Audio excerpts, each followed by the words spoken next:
राधे कृष्ण। राधे कृष्ण। सृष्टि की रचना कैसी हुई, यह संसार कैसे रचा गया, यह जानने के लिए श्रीमद् भागवत का पाठ करते हैं। तीसरे स्कंद के 5वें अध्याय में 25वें श्लोक से सृष्टि की रचना की सारी कहानी, सारी कथा समझाई गई है। चलिए सृष्टि की रचना कैसे हुई जानते हैं। सर्वद्रष्टा परमात्मा की कार्य कारण रूपनी माया महाशक्ति अनुसंधान रूपा हुई। उससे सर्वसमर्थ ईश्वर ने सब संसार को रचा। गुणमयी काल की शक्ति से माया में पुरुष रूप धर के परमेश्वर ने वीर्यवान रूप को धारण किया। काल प्रेरित अवयव माया से महत्त्व प्रकट हुआ। तमोगुण नाशक विज्ञान आत्मा जीव के देह में स्थित होकर विश्व का प्रकाश किया।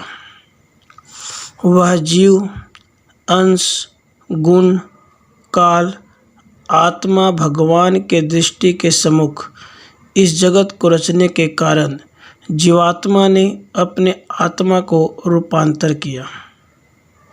जब महत्त्व विकार को प्राप्त हुआ तब अहंकार उत्पन्न हुआ, जो कार्य कारण कर्ता जीव पंचीभूत इंद्रिय मनोमय होता हुआ। वह अहंकार वैकारिक तेजस तामस भेद से 3 प्रकार का हुआ। अहंकार विकार को प्राप्त हुआ तब विकारी अहंकार से मन हुआ।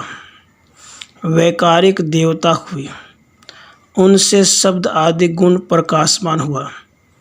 उससे रज सत्वमय ब्रह्मा विष्णु शिव उत्पन्न हुए। तेजस अहंकार से ज्ञान कर्म में इंद्रियां हुई और तामस अहंकार से पंचभूत सूक्ष्म आदि का आकाश व्यापक का चिन्ह हुआ। काल माया के अंश योग से भगवत से देखा हुआ आकाश के पीछे स्पर्श हुआ।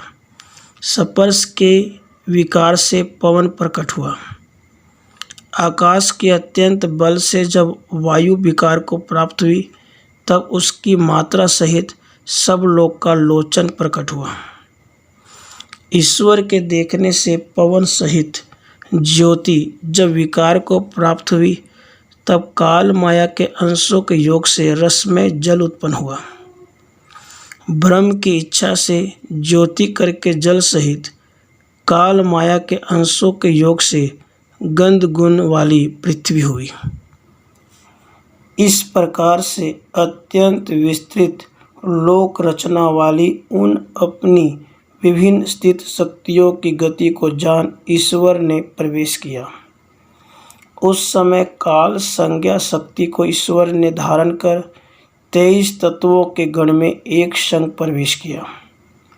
भगवान चेष्टा रूप से उस तत्वात्मक गण में प्रवेश कर फिर सुप्त कर्म को बोधन करते अलग अलग जो सब गण थे उनको एकत्र कर दिया।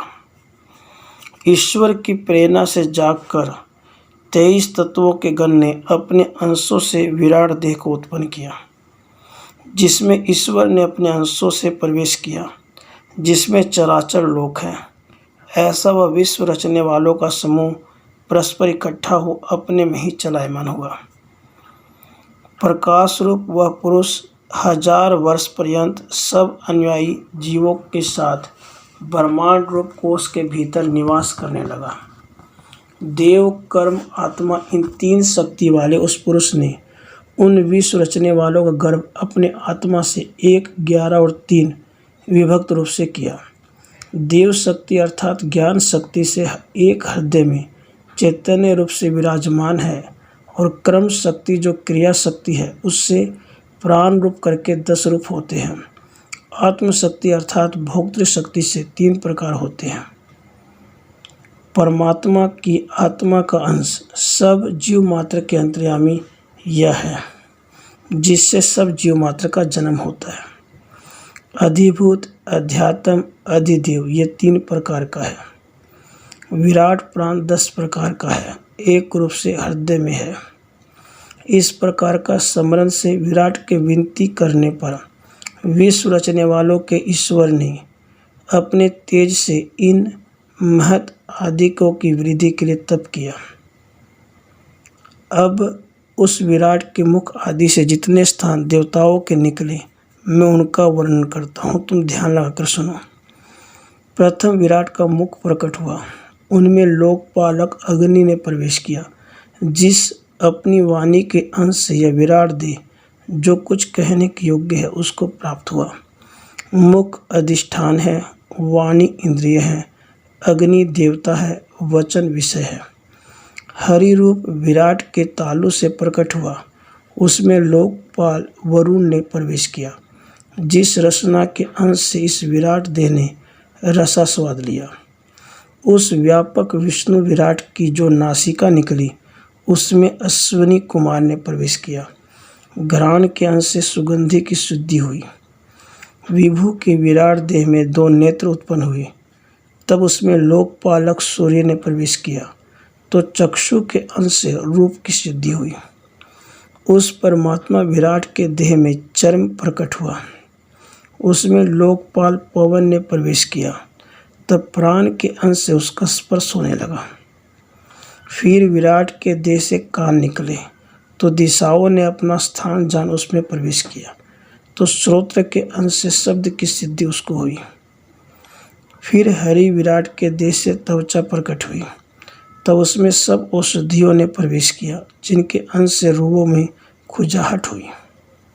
फिर उस भगवान विराट के देह से लिंग उत्पन्न हुआ, उसमें ब्रह्मा ने वास किया, तो वीर्य के अंश से आनंद हुआ।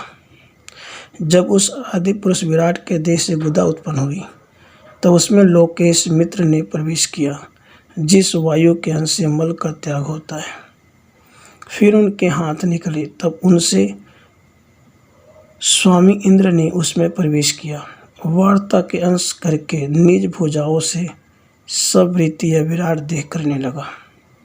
फिर चरण पैदा हुए, उनमें सर्वलोकों के ईश्वर विष्णु ने प्रवेश किया। चलने फिरने के अंश से जो प्राप्ति योग्य है उसको प्राप्त हुआ। फिर बुद्धि हुई, इसमें वीणा पानी सरस्वती ने प्रवेश किया, तब ज्ञान के अंश से संकल्प विकल्प आदि क्रियाओं को प्राप्त हुआ।